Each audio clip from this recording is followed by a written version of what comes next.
مثلا خلقی ما منطقه شیلات زی نوتویی که حتی بیداری اول 29 ساله از کودانی بسرمه داشته ریکن ما گندن ما یه دوگی کردنش لای جیشات ترکا و تیاری ترکا و توپ ترکا و امنشی قصصای گندن خوابی کرد. اگر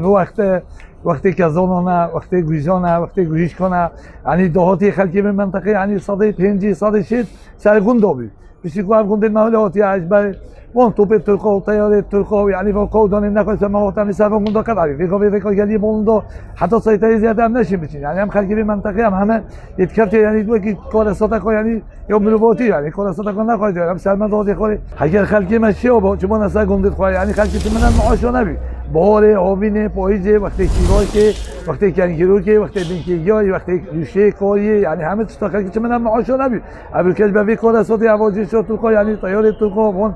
برادر نویش در یعنی جیم هود دوگی کن همه چی خاصه منطقه خوبی کن هلبت اول ورزی پاییزه یا ورزی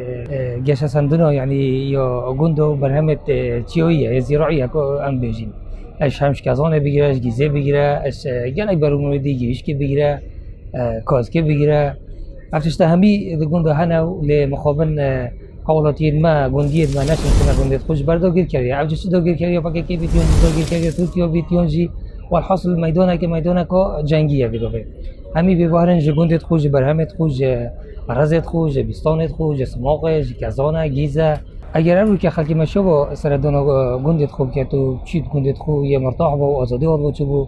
عشان بيجمعتا نقطة الصبي كاسة منات بوجي وموجي ومعاش نبو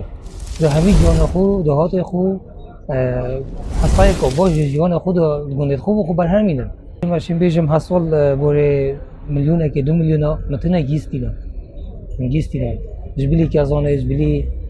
برهمت بهاري جبلي افشدي بس افصل جبر في شري في جنگي في دغور كاريه